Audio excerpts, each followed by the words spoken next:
3, 2, 1, 0, ignition, liftoff.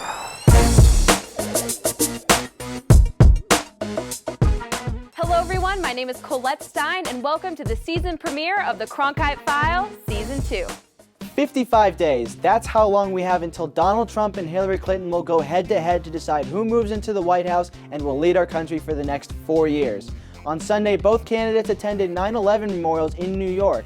The headlines for that day consisted of mainly Clinton's health concerns as she collapsed during the event she was at and was taken to her daughter Chelsea's apartment. The Clinton campaign's physician announced hours later that she was diagnosed with pneumonia that previous Friday, which leaves the question as to why she was still out campaigning in her condition and whether her health in office should still be an issue to ponder. But now, let's take a look at the electoral map. This is where a candidate would need 270 electoral college votes in order to win the White House. Electoral college votes are distributed to states proportionally, meaning each member of Congress, senators and representatives, has a vote in the electoral college. Whoever wins the popular vote in each state gets all the electoral votes in that state. Like, let's say Clinton wins the popular vote in Virginia, then she would receive all 13 of the electoral votes in that state. Only 2 states, Nebraska and Maine, distribute their electoral votes by district, meaning whoever wins the popular vote in each district wins only that district's one electoral vote. In the most recent polls, NBC has Clinton winning the election if it were held today with 272 electoral votes. That's actually a drop from the last poll, which had her winning with 280 electoral votes. So it seems Trump is on a rebound in the home stretch, with 6 states still considered a toss-up. But in one final note, I'd like to give my 2 cents on the 15th anniversary of the 9/11 attacks. We've reached a point in our nation's history where the freshman and sophomore classes in high school were not born or too young to remember that horrific day. But that's not an excuse for history class curriculums to omit the teaching of what happened that morning.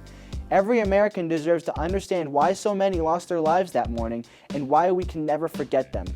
That's the way it is on both sides of the aisle. Here's Colette Stein and Jade Alonzo with Let's Be Real. Hello everybody, we are introducing multiple new segments, including a brand new entertainment segment. That's right, Colette. Hello everyone, my name is Jade Alonzo. And my name is Colette Stein, and this is Let's Be Real. Every week you can tune in and watch the two of us separate the tabloid trash from the real celebrity gossip. So without further ado, let's get real. There's so much that's been going on in the entertainment world. I don't even know where to start, Colette. I guess I'll start off with the basics. Kylie Jenner and Tyga are more in love than ever. We get to see a little taste of their love on Kylie's Snapchat story. This weekend, Kylie posted non-stop Snapchats of Tyga and also showed off her new huge diamond promise ring that Tyga recently bought her. What was the promise ring for? Who knows? Those Jenners and Kardashians are always keeping us on our toes. How does that not surprise me? I knew a ring was coming sometime soon. Speaking of Kardashians, there is a brand new member of the Kardashian family on their way. But this sounds kind of weird, but it's in Tyga's ex's belly. What? Oh, don't act so surprised, Jade. The two are engaged and having a baby girl. And now they have their own reality TV show that premiered Sunday night. What do you think of the show, Jade? I think the show is definitely not going to live up to the Kardashian show, to be honest with you. I agree with you. No, I totally agree with you. I feel like keeping up with the Kardashians, my bad, I can't talk. Keeping up with the Kardashians has been on for so many years. We've actually watched these girls grow up, and now we've watched Kylie and Kendall grow up to and be beautiful. Watch them get injected. Yeah, exactly.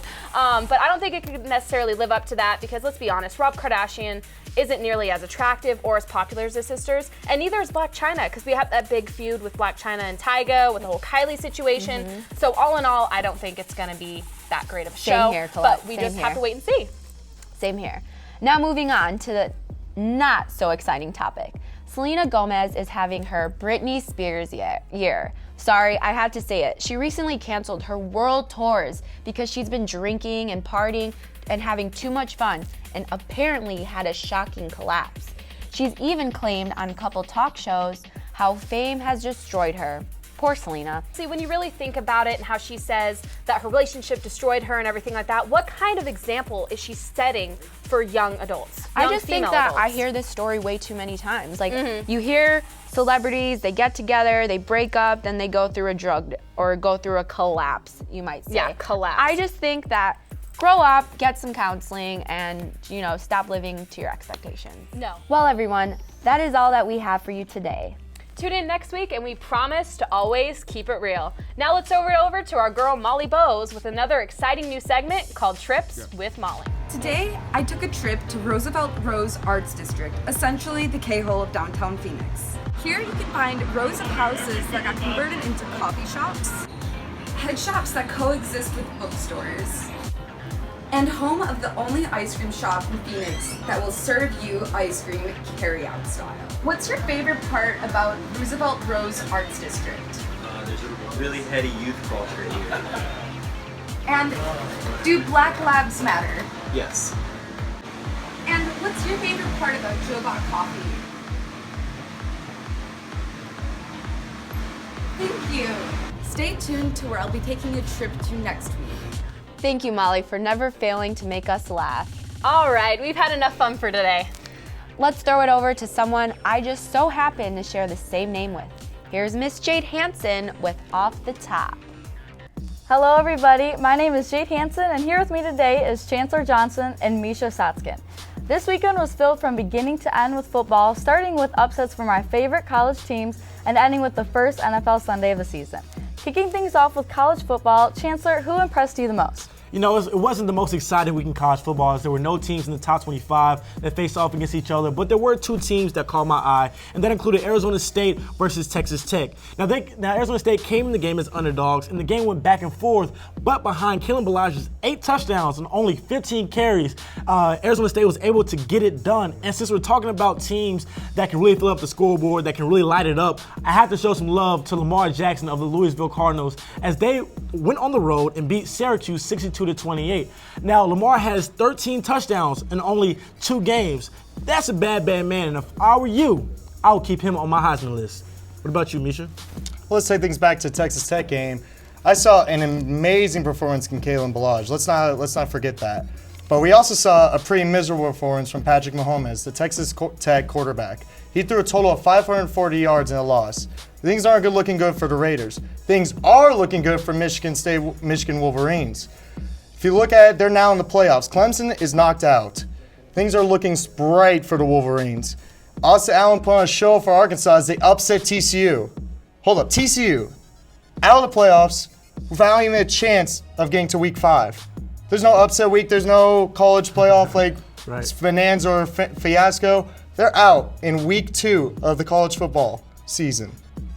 And I think that's what makes, college football so beautiful. The team that's expected to make some noise and really make a push for the championship, they can get knocked out. And, the thing is, they don't really have, the grace of schedule to kind of get back into things like Oklahoma does when they lost to University of Houston. They have a chance to beat Ohio State and maybe get back in the picture.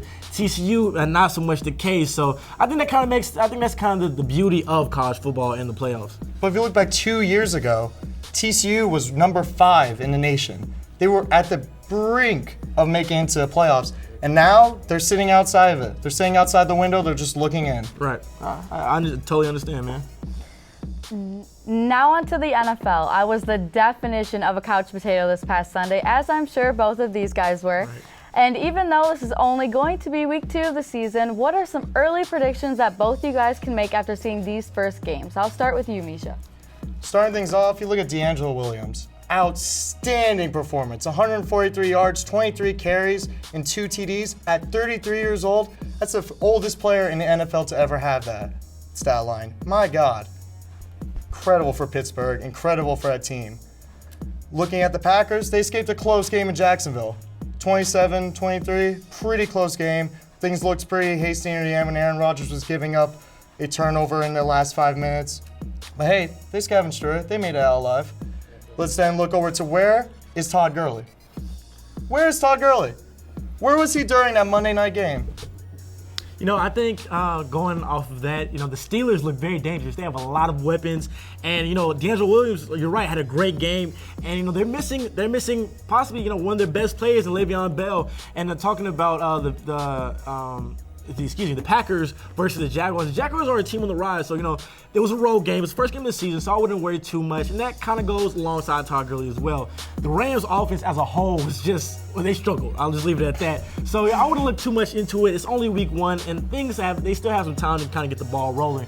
But I think it's still a little too early to tell to make a big prediction. But I was able to catch a couple games, and that included my hometown team, the Houston Texans. And I really wanted to check on Brock Osweiler and see how he would do in Bill O'Brien's system. And I think he did well. See, he completed 63% of his passes, over 230 yards, and he had an impressive day from Lamar Miller out of the backfield. And the defense were able to perform well in the second half when it counted the most, as they shut the Bears down from scoring in the second half. And now here's my bold prediction of the evening. If Brock Osweiler do what the Texans asked him to do, and the running game for the Texans continues to be very strong, that opens up the play action for receivers like DeAndre Hopkins and Will Fuller to make some plays. I think at the end of the year, you might see them hosting the Super Bowl in their own city. So I'll leave it at that. Well, that covers it for this week's edition of Off the Top. From all of us here at the Cronkite File, thanks for joining us, and tune back in next week for another episode. I'm Jade Hanson, and thank you for watching.